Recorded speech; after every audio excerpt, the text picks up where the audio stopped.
that feeling when you finally escape the narcissist, but instead of relief, you're sitting there wondering who you even are anymore?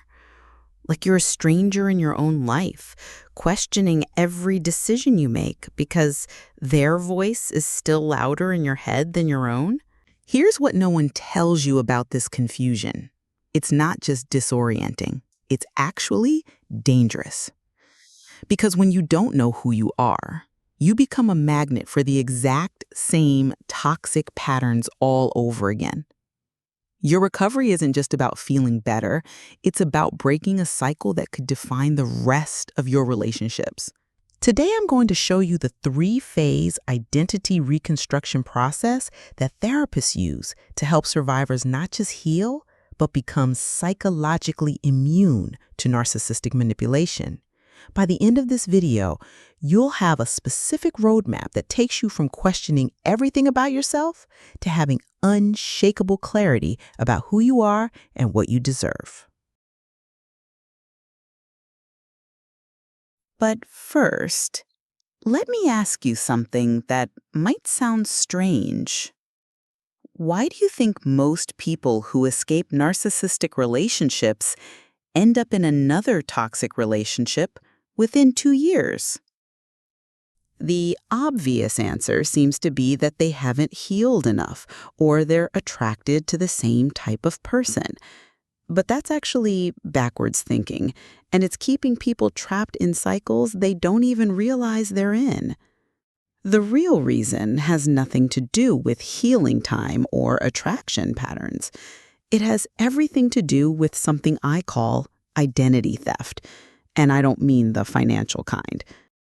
When I work with survivors of narcissistic abuse, the first thing I notice isn't their trauma symptoms, it's their language. Listen to how they describe themselves. I think I might be... I'm not sure if I'm the type of person who... I used to know what I wanted, but now... Every sentence starts with doubt. And here's why this matters more than you might think. Narcissists are essentially identity hackers. They don't just hurt you, they systematically dismantle your ability to trust your own perceptions, preferences, and instincts. Think about it like this. Imagine someone came into your house every day for months or years and rearranged your furniture while you slept. Eventually, you'd stop trusting your memory of where things belong. You'd hesitate before reaching for a light switch. You'd second-guess the layout of your own home. That's what narcissistic abuse does to your psychological home base. So the identity theft I'm talking about is this. They steal your ability to be the authority on your own experience. And until you reclaim that authority, not just intellectually, but at a gut level, you're vulnerable to anyone who seems more confident about who you are than you do. This is why the first phase of recovery isn't about healing trauma memories. It's about identity archaeology, digging up who you were before they rewrote your internal software. Now, here's where most recovery advice gets it completely wrong. Everyone talks about finding yourself after narcissistic abuse like it's some mystical journey of self-discovery. But that approach actually keeps people stuck because it assumes you need to become someone new. What if I told you that's the opposite of what you need to do? The most powerful recovery method isn't about finding yourself. It's about remembering yourself. And there's a specific sequence that makes this process work. I learned this the hard way when I was working with Sarah, not her real name. She'd been out of a narcissistic relationship for 8 months, doing therapy, reading books, practicing self-care.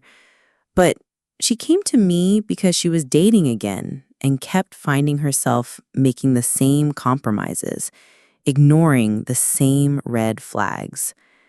It's like, I know what I should want, she told me, but I don't feel it. I can recite all the right answers about healthy boundaries, but when someone pushes against them, I just fold. That's when I realized we needed to work backwards, not forwards.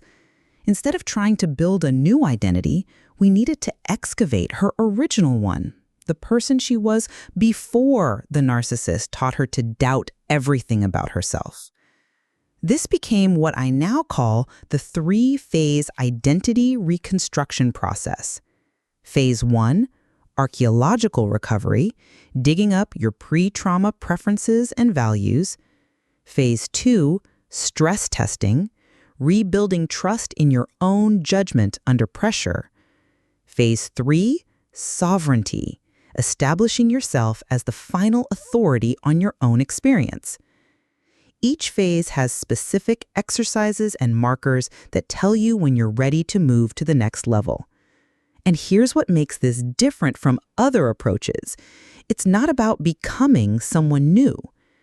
It's about becoming undeniably, unshakably yourself again.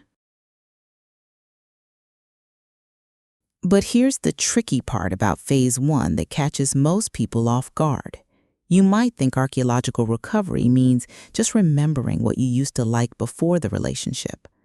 But there's a reason this approach fails for most people, and it has to do with something psychologists call trauma editing. Trauma editing is when your brain retroactively changes your memories to make them consistent with how you feel now. So when you try to remember who you were before the narcissist, your current damaged self-esteem acts like a filter, editing out the parts of you that were confident, decisive, or strong. It's like trying to look at old photos through cracked glasses. Everything looks distorted. This is why simply thinking back to who you used to be doesn't work. Your memory is compromised. You need external archaeology tools.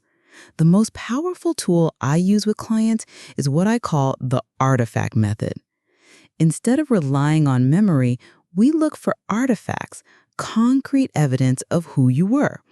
Old journals, emails you wrote, photos where you looked genuinely happy, projects you were passionate about, feedback from friends who knew you before, even music playlists or books you loved. These artifacts bypass your trauma-edited memory and show you objective evidence of your preferences, your energy, your natural personality before it got hijacked.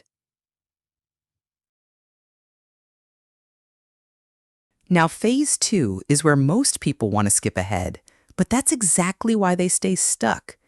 Once you start remembering who you are, there's this temptation to jump straight into new relationships or big life decisions. But here's the problem. Remembering your identity and trusting it under pressure are completely different skills. Think about learning to drive. You can know all the rules, practice in an empty parking lot, and feel confident until you're in traffic for the first time. Suddenly, everything you knew goes out the window because you haven't learned to access that knowledge under stress. Recovery works the same way. You might rediscover that you value honesty, but what happens when someone charming lies to you? You might remember that you used to have strong opinions, but what happens when someone dismisses them with just the right tone of voice? Phase 2 is about stress testing your rediscovered identity in low-stakes situations before you put it in high-stakes ones.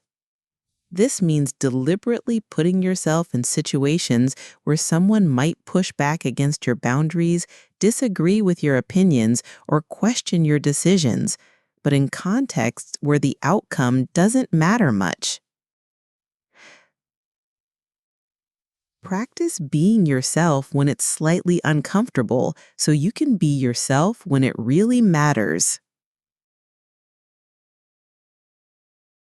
But even after you've stress-tested your identity, there's still one final piece most people never get to. You can remember who you are and even defend it under pressure, but there's a difference between defending your identity and truly owning it. And until you reach that ownership level, you're still vulnerable.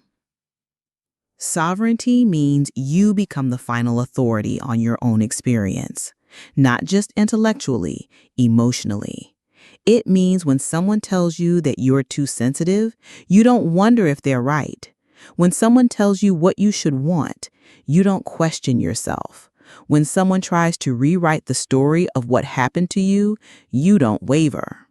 This isn't about being stubborn or closed to feedback.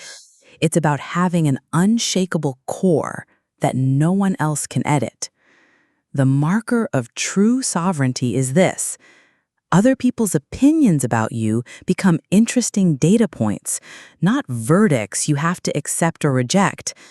You can consider them, learn from them, or dismiss them, but they never have the power to fundamentally change how you see yourself.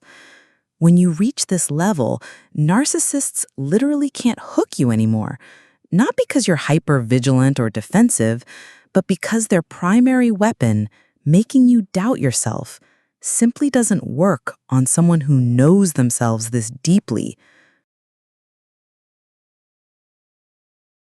So let's connect this back to where we started.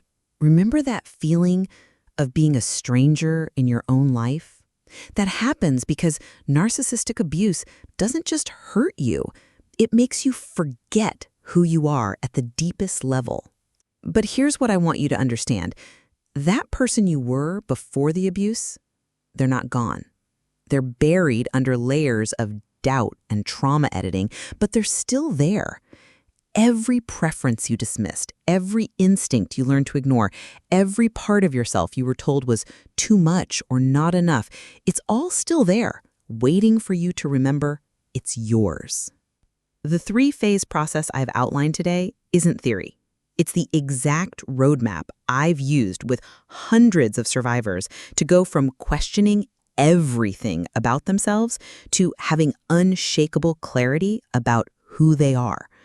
Phase 1, dig up the artifacts of who you were.